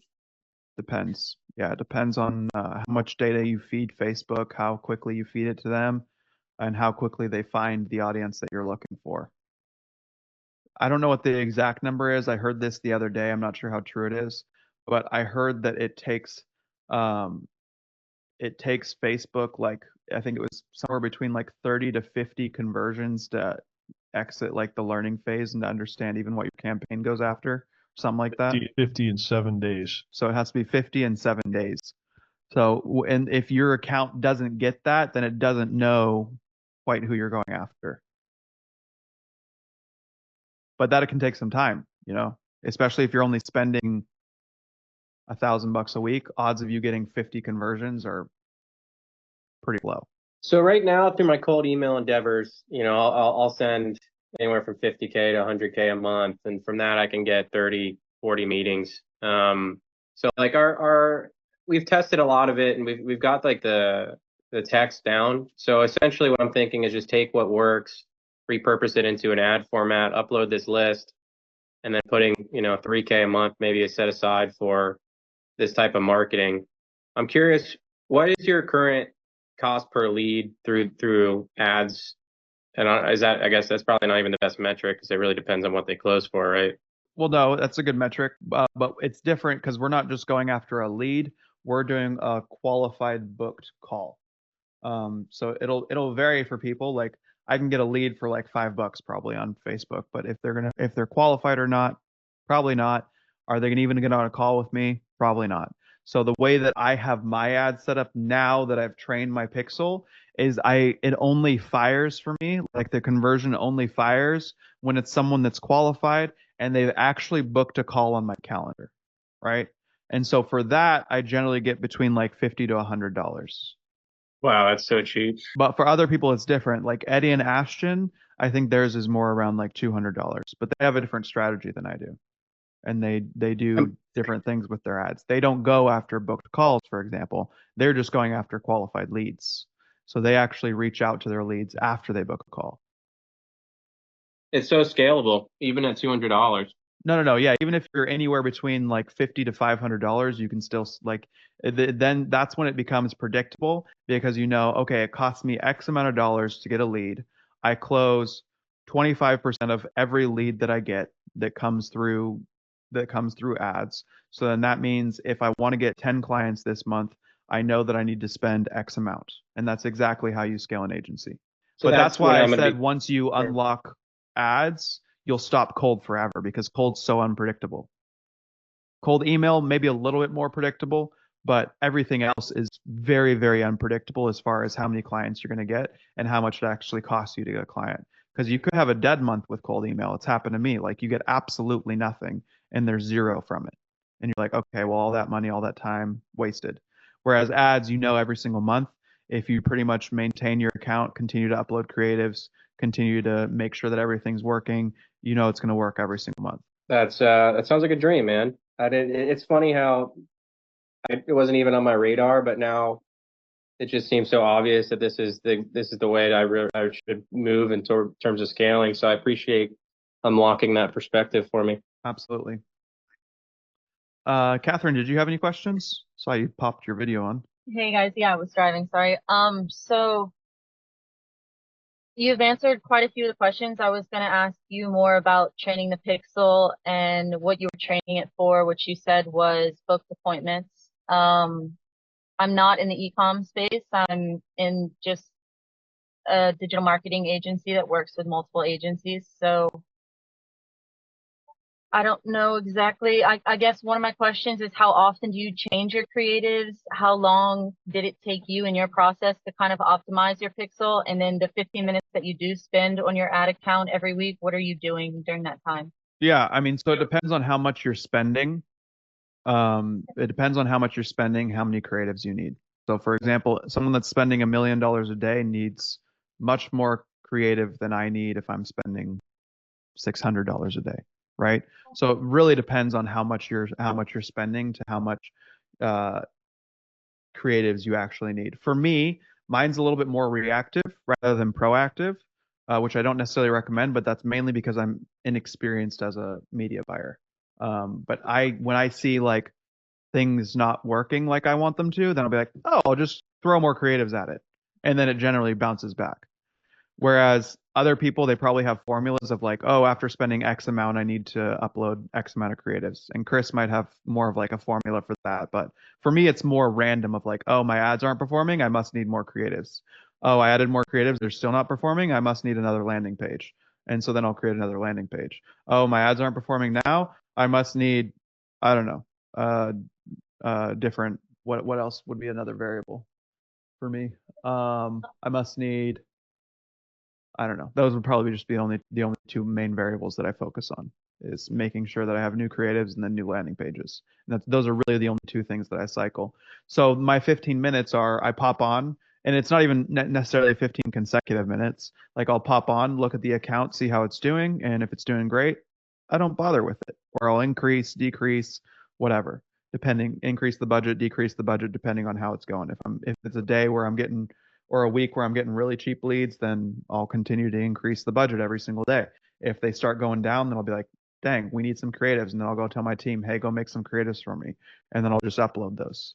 So there's not much that I do in the account, but also because I don't always necessarily know what I'm looking at. Like I'm like, oh, my click-through rate looks great, my CPMs look great. Don't know how to change that even if they didn't look great. So I kind of just throw stuff at it and it works.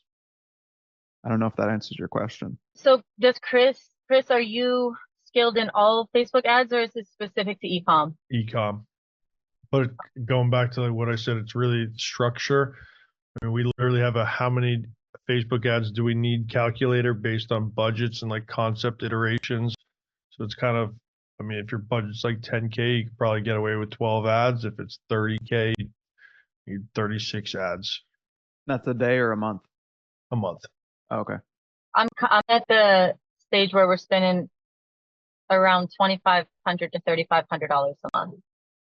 So you want to make sure your ads have enough to spend. So like going back to like acquisition costs or like cost per lead that you need to get, like you need to be able to make sure your ad based on like how risk tolerant are you? So like if you need to get a lead for $100, you need to make sure that all of your ads before you're killing them spend $100. If you're a little more risk adverse in the testing phase, you can spend $200, which would be double your cost per lead, that you need to get, but you're able to identify like winners and losers in the ad level. So if your budget's only $2,500, 10 ads would probably be too much, because you'll never be able to get all that spend across all of the ads to figure out which ones are winners and losers. And in my experience, you generally want to spend more a day than it costs you to get a lead. So like if it costs me $200 to get a lead, but I'm spending $100 a day, odds are pretty low of me getting any leads at all. Okay. And then what do you guys think about, like, I know some people that said the more money you spend on an ad, the less likely you are to get results. And so people run multiple ads at lower, like $10. Instead of like, if they're going to spend $100 a day, they'll run 10 ads with $10 behind them. I don't know who told you that. Yeah, I wouldn't do that. Maybe 4, which means each ad gets $25 a day in theory, but I definitely wouldn't run 10 ads with that budget. Are you talking about like campaigns, ad sets, or ads? Campaigns. So Wait, so want like one campaign that has 10 different ad sets with like even sometimes the same creative, little bit. It can be also similar demographics, but just the point of making the budget lower. And the idea there, this is kind of what's being talked about in Agency Lab right now, is that the idea there is that the lower your budget, Facebook optimizes those better to get you results so that you spend more money. And the more money that you put behind an ad, Facebook actually sends you less results because you kind of, you're spending money on their platform. That'd be silly logic, because Facebook favors the people that spend more money, not the people that spend less. Okay. Is that like Ben Heath's new thing with like the awareness campaign with like 14 ad sets? Is like that where that concept is coming from? This is like more so, I don't know if you're familiar with, he has white label SEO firm. And then also Jeff Miller's following a similar process. And it's just kind of like a talk more in the agency space, or people that are specific for SEO. Local. SEO people talk about media buying. Bro, I don't know how they do that. I'm trying to find out which direction, because I feel like there's so much information out there, and I've tested it a few times, spent like $500, got nothing, spent $1,500. Yeah, but you got to remember, we're in like the most competitive niche on Facebook. So $500 in spend is not even enough to test. I'll spend $1,000 for a lead. Okay. So I'll beat you every time. Got it. So that's what you have to think about. Facebook's taking your money and saying, okay, I have this lead. Who's gonna pay more for it? And I'm gonna outspend you every single time. Now that doesn't mean that you can't run ads, but that's the logic of the platform. So taking the logic of if I spend less, Facebook's going to favor me is incorrect. It's the same thing with your business. You're not going to go after the person that's going to pay you the least. You're going to go after the person that's paying you the most. And So you're what going to would you favor say them would be like accounts. a minimum for someone like in my industry, not in e-com, to spend per month? Because again, like in Agency Lab in different places, it's saying like $1,500 minimum. That's what So I it's was on the it's trajectory. better to look at it on a day-to-day basis rather than a monthly basis. Because So once like again, 35, like I mean, $35 a day is what I was previously running, and I um didn't get that good of results. And I know some other people that were running like $100 a day. I just don't, I'd rather spend the money if like just know what the number is that I do need to be spending than spend below and not get any results. If it's more so like I should be spending 5 grand a month, then that would be more of the trajectory that I would push to even turn them on. yeah, It's don't kind don't think about it per month. Think about it per day. So you have to get that out of your mind, because even if your budget for the month is 3 grand, great. You shouldn't divide that by 30 days, because $35 a day is going to get you jack squat. You won't get anything, right? So you're saying, hey, I have 3 grand, so let me spend $100 a day until that 3 grand runs out. got it. So it doesn't really matter what your monthly budget is, because going back to what I said, I've generally found that you have to spend more than what it costs you to get a lead per day. So if it costs you $50 to get a lead and you're paying $35 a day, you're going to get jack squat. You will get no conversions. Got it. So And there's then no on, point in spending $35 a day if it's costing you $50 to get a lead. and when you initially turn the campaign on, you should at least leave it on for enough time for the pixel to learn.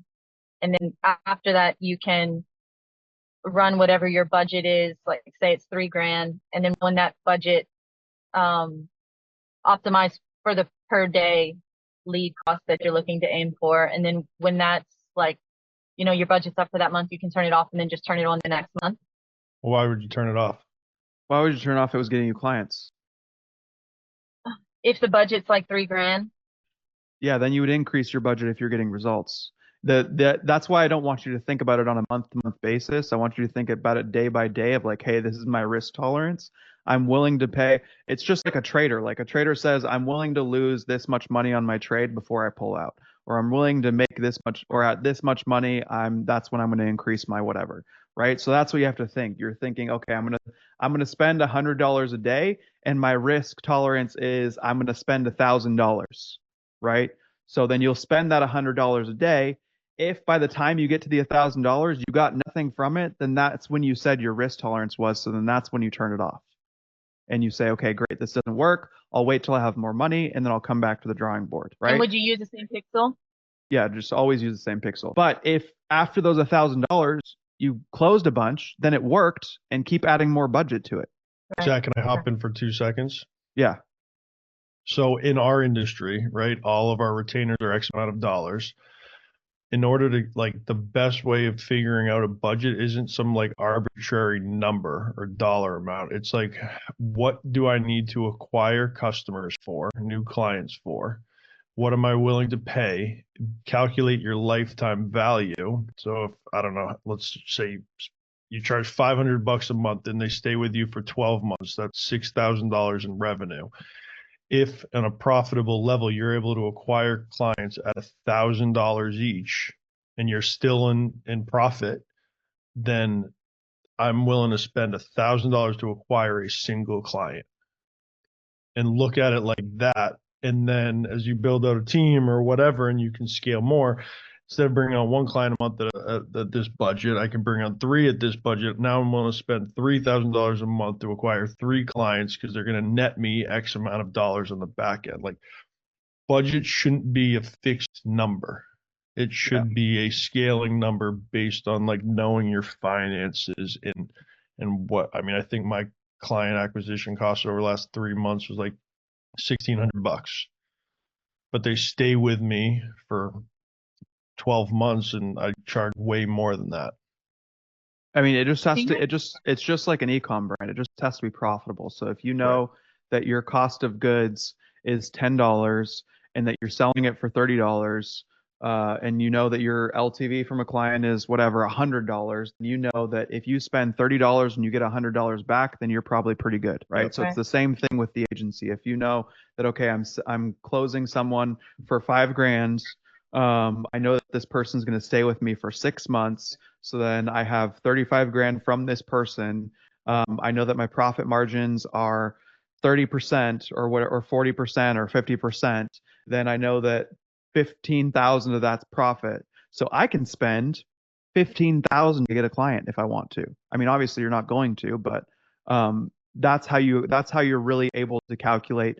That's why I don't want you to think about it on a month-to-month basis. I want you to think about it, one, on a day-to-day basis, but also, as Chris was saying, as how much should I actually spend to get a client?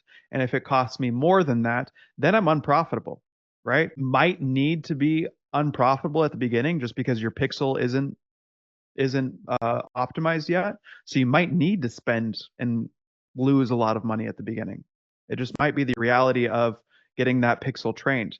But that's why I recommend people generally to start ads when they're around like 30K plus, because that's when you spend 3,000, it doesn't hurt, right? Like it hurts, it sucks, but then you at least still have clients coming through your cold avenues. You still have your cold email running, you still have your LinkedIn up, you still have your content running. So you know that you'll at least get clients there to replenish the amount that you spent on ads. So that's why I don't ever recommend people to start off like day one running ads, because it's going to hurt them a lot, because they don't realize, they think it's just this thing that they'll be able to turn on and instantly make money. And that's just not the case. It takes time. You have to optimize it. It can take up to 3 months. Chris, how long have you been trying to optimize your pixel for?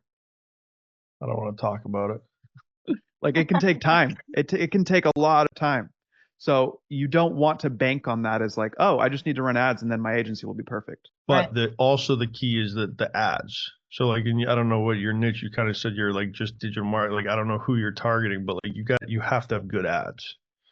It's not just like audience testing anymore. So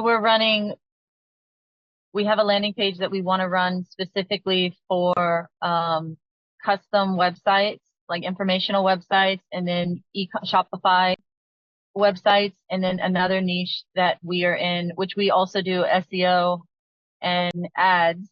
We're running ads for clients, but we haven't really dialed in our own ads. And then we have like a roofing marketing agency set up where we set up their Facebook account. We set up all of their Go High Level, everything, and VA. So those are the two ads which I was thinking to run here soon, but we're also getting on the radio, which is 4,000 a month, and that's in New Orleans and Houston. It's like one of the oldest conservative radio talk shows. And it's not like an iHeartRadio commercial. They like, basically you give them 15 points and then they speak about your business, and there's really good results from there. So I know another digital marketing company that did it in the area and was selling like 20 websites a month. So I'm going to go more that route until we get more money to spend on the ads. But I have those two landing pages created and just not ready to pull the trigger because I don't feel like I'm knowledgeable enough about it yet. Yeah, it'll take some. What's your, out of all those businesses, what's your combined monthly revenue? So one of them, like the roofing one's built out, but I haven't gone to market with it yet. My partner who's running the same exact offer through his agency has turned it on, had 20 book demos in 2 weeks and closed 3 clients. Regardless from that, my monthly revenue right now is around 12 grand. Yeah, And so our profit is like 9 grand. I think you're getting shiny object syndrome. I think you just need to focus on one. It doesn't matter what's working for other people. It matters what's making you money right now. So focus on the thing that's making you money, and then build out a good cold outreach system for what's making you money right now. Build that out, and then eventually, once you get to around the 30K mark, then you can start messing around with ads and spending money on it. Because there's no easy way to get to that 30K. It's really just, you can ask anybody in this room. It's really just a grind for months and months and months with the same offer over and over again. I mean, I say this because I had the same thing when I was starting out my agency. I'm like, because SEO sucks. Let's be honest. SEO is like the hardest service to sell to e-commerce brands on the planet. So like when I was starting out, I was like, well, let me do email marketing. Well, let me do a TikTok agency, and then just and it when it never none of them ever worked, even though they weren't bad businesses, even though they worked for other people. None of them worked because I had my time was so divided between trying to figure out new ideas and trying to make money elsewhere rather than focusing on the thing that was already making money. So Right. once I focused on the thing that was that was making me money already, that I knew how to do, that I knew was going to make me money, and I got it to a certain point where it was self-sustainable, then I was recently able to branch out to other avenues. This year was the first year, not the first year because I did it in the past, but this year was the first time where I said, okay, I think it's time to add on another service. And we didn't even add on anything that was crazy. We added on Google Ads, right? And it was the first time that something worked because we waited for things to actually be flowing and actually for things to be positive. And then we did it inside the same niche. A lot of the issues that I see with people is they watch all this content, they see all these courses, they don't know what's going to work for them, so they try it all. And then their friend, this works for them, so then they go out and try and do the same thing. And then this works for their friend, and they go out and try and do the same thing. And then they never get any of them done because they put 10% of effort into all the ideas. And so then none of them work. So I generally recommend people and advise you to pick the thing that's making you money right now and go all in on that idea until you get to a certain point where it's kind of running itself and you can then start to run other things or you sell it. Well, check this out. Right now we have 3 website clients. We're building their websites, and that came through a partnership with someone in Tampa that I met on LinkedIn. We have 3 SEO clients. We have 1 Google Ads client. We have 1 Facebook Ads client. All of these clients are in different niches. And Right. and we have 1 client that we run LinkedIn DM outreach for. So that's Right. why it's like I've been trying to like, okay, we make money on building custom websites and custom Shopify accounts. I have a really good team for that, and like I could close my eyes and that could be done. So that's why it's like I want more jobs for that.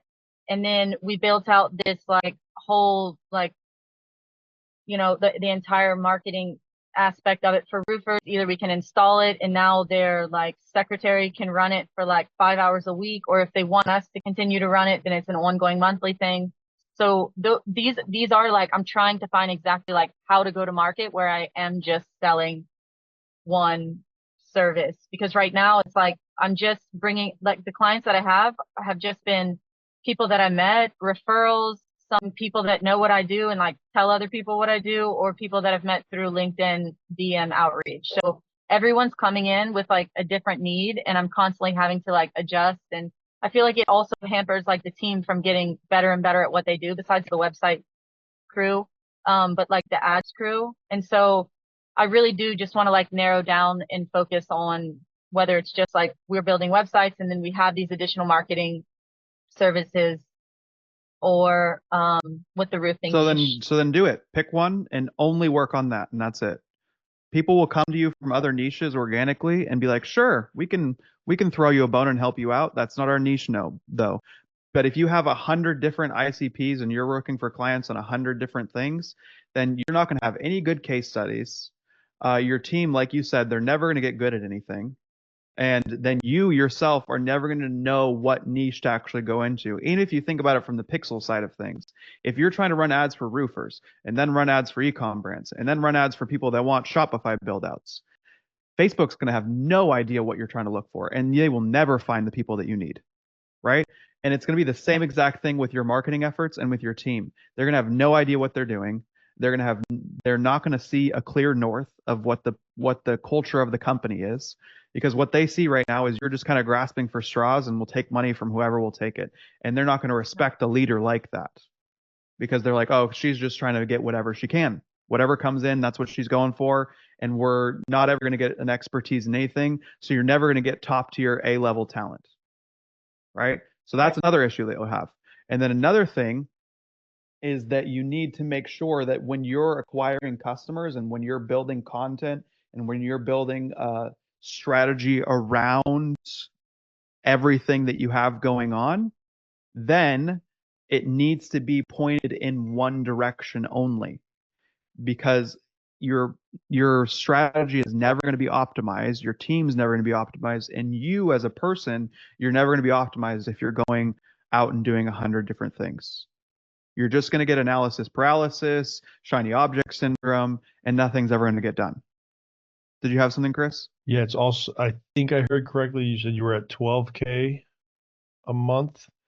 Really easy to serve everybody at that. When you're at 80K a month, or what Zach's at and different, like then you can't do it. Like Right. scaling everything is just, you can't do it. 12K, it's pretty easy to do everything for everybody. In my experience, I had to just completely hone it down. Thank you, guys. Do you have a question, Swashub? Yes, sir. How you doing today? Good. How are you doing? Pretty good. Yeah. Man, I was just waiting for everybody to ask questions, so hopefully they will answer my questions and stuff. My main question is really, I'm new to all this. I used to run ads a while back, probably like 3 years ago or something like that. But it seems like everything changes now. So, my main question is, the first one is, how do I figure out how much it would cost me to get a lead for my niche? How much does it cost you to get a lead? Yeah. Like through, what do you mean? Through paid ads or Yeah, through through? paid ads. Yes, because the reason why I asked you, I really want to go after MedSpa. So, since it seemed like the pixel got to be trained and everything like that, so I'm pretty sure most of them gonna be working with an agency before that. And I don't know if I will be able to figure out if the pixel is already being trained and stuff like that. So as I'm coming in, I would like to go ahead and train the pixel. So, that's why I'm asking, like, how much would it cost to get a lead? Like, how do I figure out how much it would cost me to get a lead for like MedSpa and stuff like that? So you're talking about like you doing lead gen for a local client. Yeah, for a local client, yes. Okay, that's a little bit easier because you're only targeting like a certain mile radius. So it's I don't do lead gen for local businesses. I'm not entirely sure how to do it. I've never done it before. I guarantee I could figure it out, but it's a little bit easier because for med spas, for example, I mean, I could be completely wrong because I've never run ads for a med spa, but you're more than likely targeting women that were within like a 10-mile radius of the med spa. And so for Facebook to find all those people can happen pretty quickly. Okay, for example, let's say it's $10, right? And how many conversion do I need in order for me to train that pixel? Is there like a specific amount of lead that I need to get Of how many leads you need to get before what? What do you mean? so I can train the pixel, the Facebook pixel? So we were saying that like 50 conversions in 7 days is what it takes to get Facebook out of its learning phase. So I'd probably still use that for even the local side. And if that don't happen in 7 days, that an issue, or is like, do I have to start over? No, it just keeps learning Oops, okay, until it eventually gets you to that number, or until you spend enough to get that. But once again, I'm no expert in local lead gen, so it's not my area of expertise. But I'm in my opinion, it's easier than getting e-com clients, so it can't be that difficult. Yeah, I will try to figure it out. Yeah, that's what I wanted to know, because if I'm coming in and running ads for you and stuff like that, I would like to make sure your pixel is being trained, because the last thing I want is to take your money and then I can even really bring you in the result and stuff like that. And at the same time, I don't want to run ads for too little where we can't really get any leads either. So if I know, okay, it's cost $10 to get a lead, maybe we should be spending like $50 a day or $100 a day for me to get you at least a lead a day and stuff like that. So that's kind of why I was asking. Yeah, so all the questions that we were answering about lead gen are very different than local lead gen. We're talking about getting clients and acquiring clients for our own agencies. So it costs us more to do that because we charge more. For a med spa, you can get a lead for very cheap because it's less competitive, because there's only a certain amount of med spas in that city. Like, for example, if you're in a smaller city, there might probably be only like 5 to 10 med spas. So now you're only running ads against 5 to 10 people, right? Okay. And you have a lot of people that are interested in med spas. We're running ads to try and get e-com clients, and there are millions of people doing the same thing. So it's more competitive, so it's going to cost us more. So local, it's going to cost you less, and you'll be able to spend less. So it's not necessarily the same spending threshold that we were talking about on that end of things, and it's going to be entirely different. But once again, I'd try and find some resources from someone that does local lead gen to see if they can help you out with that side of things. Yeah, most definitely. Because the reason why I go local, I live in Orlando, Florida, and I watch a lot of videos. It seemed like to get to the first $10,000, it would be better to just do code outreach and stuff like that. I didn't want to go ahead and start by running ads. So I wanted to go ahead and call and try to do those sales calls and stuff like that. And it will be, I don't know, based off your experience, you can let me know if it will be better since I'm targeting mids, try to get my first 10,000 a month running ads for local businesses and get local med spa. And then from there, once I'm making enough money, I can start running ads for my own agency to get med spa in different cities and stuff like that, or states. I personally wouldn't do med spas just because I like ecom. So I always recommend people to start with ecom. But it's up to your preference. If you want to start with local, that's perfectly fine. But once again, I have no experience with local, and I wouldn't pick it just because it's not of my interests. I don't want to work with local businesses. They're harder to work with rather than larger businesses. They have more problems. You generally need to have more of a done for you service for those local businesses. You generally need to not only be getting them leads, but also setting those appointments, closing those appointments, and then make sure that the med spa is actually operating correctly, because it depends a lot more on, because they might show up and the med spa person's not there or whatever. Like there's a lot more variables that goes into it. It needs to be a lot more built out and done for you. I also know it's a viable business. I'm not saying that it's not a business that you can't make money off of. I know there's a lot of people that do, and then also the profit margins are a lot slimmer for local businesses. Like I know for a fact that their profit margins are more around like 20% rather than like the 40 or 50 that ecom can get. So it's just an entirely different niche.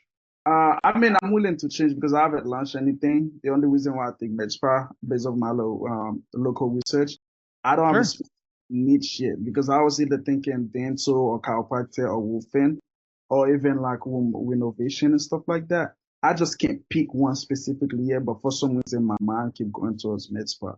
But Just pick one, go with it and stick it and grind and stick to it and grind it out. You know, everything works. It all makes money. There's not one idea that's better than the other. The only thing that's different is the person that's actually doing the work, right? So there are people that are better than other people.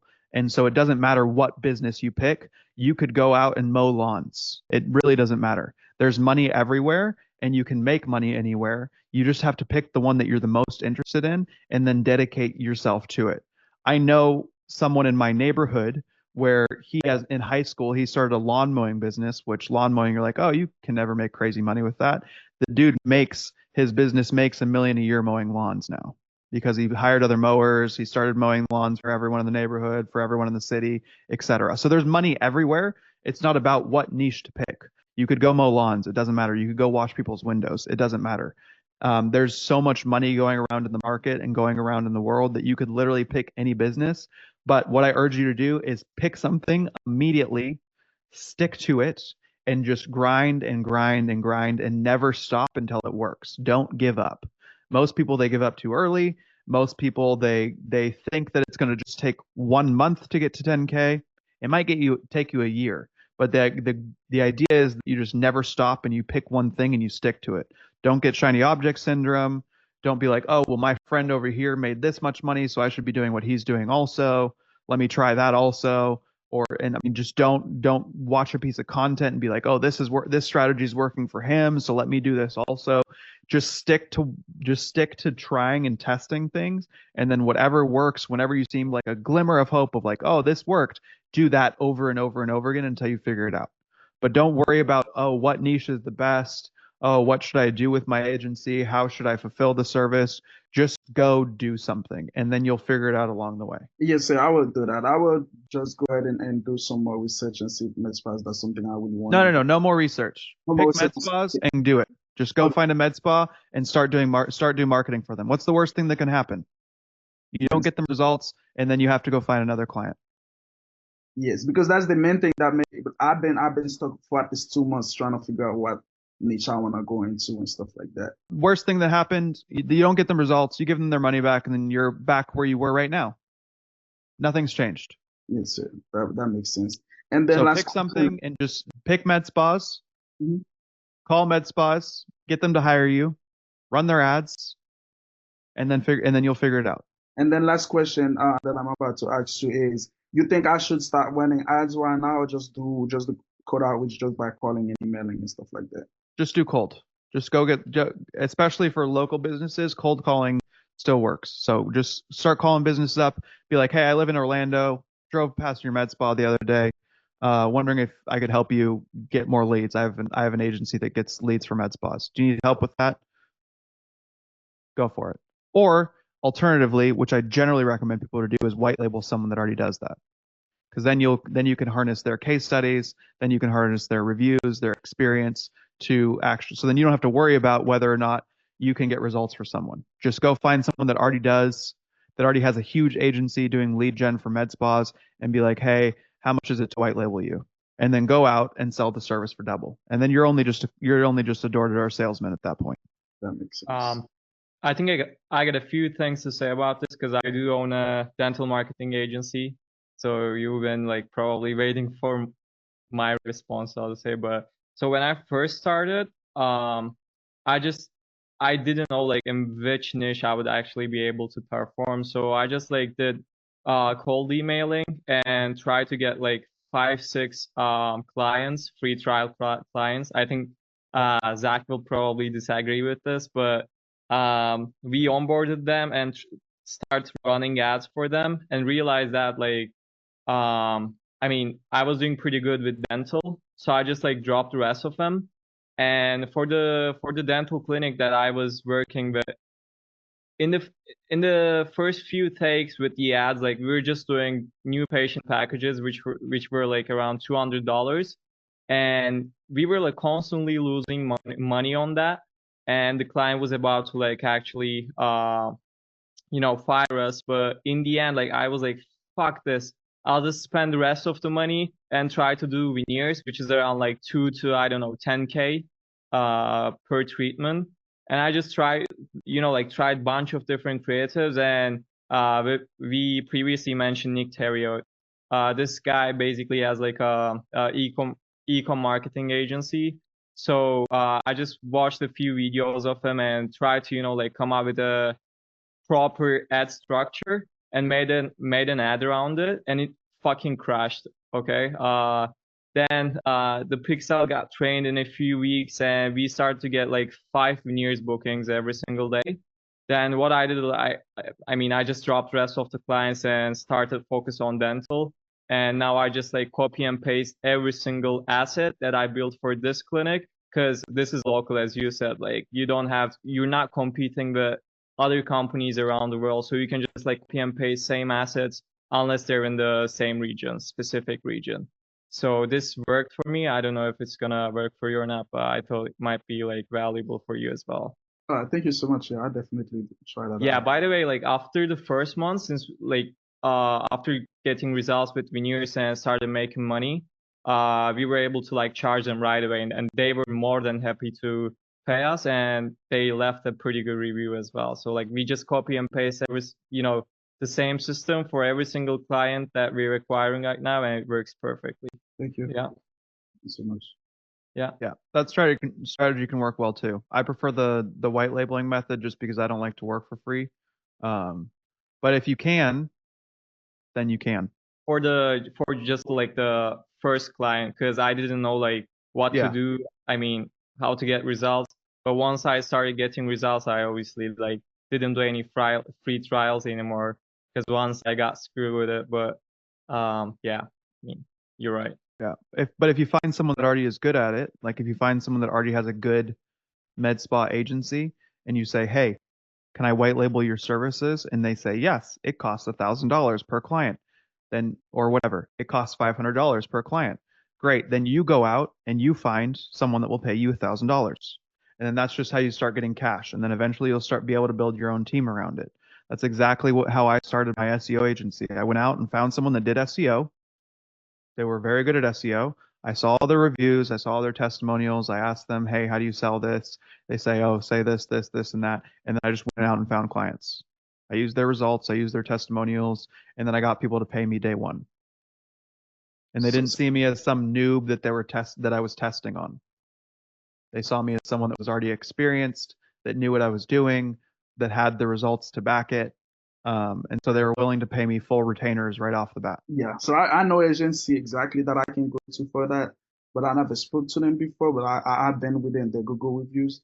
I don't see not one bad reviews from them Yeah, at all. go ask them then. Be like, hey, do you white label? And if they don't, go find another one. There's 100 of these. There's 100 of these agencies all over the place. There's hundreds of them. So, all right, guys, I gotta bounce now. This went longer than I was expecting. It took up my YouTube video time, so no YouTube video this week. No, I'm just kidding. Thank you guys for coming. Appreciate your attention. I know I said that I was gonna give you guys something, and there was a lot of people on this call and a lot of people that dropped off the call. So I'm gonna send it to everyone in the chat also, even though I said that I wasn't going to. But since we went on so long on the call, I want to make sure that you guys get it first, and then I'll probably drop it to them like tomorrow or so, just so that they can have access. But it won't be public for a while, anyways. Anyone that does e-com marketing, or that's trying to get e-com marketing clients, or even if you're trying to get local, it can still work as well. But what I had my team do is I had them build out my entire CRM inside of Go High Level. So I had them build out all of my automations, all of my follow-up emails, all of like the follow-up text messages, every single automation that we have set up. I had them put that inside of GHL. I had them also put in all my winning funnels in there. So literally the landing pages where you can grab your logo and just put your logo on it and then run those same exact landing pages with the exact design and everything that I use. Literally everything that you need besides running the ads. You'd literally be able to turn on the ads and then everything would flow into the right funnels. It would go into the right pipelines. It'd be segmented. You'd have all your follow-ups, all of your tasks, everything set up inside there. If you already have GHL, I can pass you the Snapchat also, or the snapshot also. But this one, you guys can sign up for it. It's just you have to pay for GHL if you don't have it, so it's the cost of GHL. They require me to. I wanted to give it out for free, but they require me to at least charge what GHL costs. So you can go sign up for it. I think GHL is like $100 a month or something like that. But you literally just turn on your ads, and then you can run all my funnels, all my automations, and everything. And then there'll be support inside there. So if you guys have any questions on how to run it, how to make changes, my team is there to help you to run the support for it also. So if you need any help with those things, how to set it up, what's going on, you'll be able to email them, get questions answered, ask the chat. I'll also put a chat inside of agency domain too, where support will be. So if you guys have any questions on how to do it, you can ask it inside of the Slack also. But it'll be basically everything that you need to just run the same exact strategies that I run with the landing pages, or with any kind of ads, right? Because it'll work for your DM ads. You'll have your calendar links in there, all that kind of stuff. Any questions? No, thanks, man. Appreciate it. Awesome. So I hope that's valuable to you guys. A lot of people have been asking me for like my templates and stuff like that. So I just decided to build it all out in a complete system so that you guys can just have it and run with it. Every time I make a new funnel too, and it works, I'll put it inside there. So I'm constantly testing new landing pages for offers that I'm running. And whenever an offer works, I'll put it in there so that you guys can just put your logo on it and run the same exact offer. Other questions, feel free to drop them in the Slack. Stay active. You get out of it what you put into it. So that is my only advice with communities is I always got out of a community what I put into it. So the more you're asking questions, the more you're engaging, answering other people's questions, the more you will get from it. So that's what I highly recommend for you guys to do. But other than that, I'll do one of these again in another 2 weeks, and we will have another good chat. So I look forward to seeing you guys then.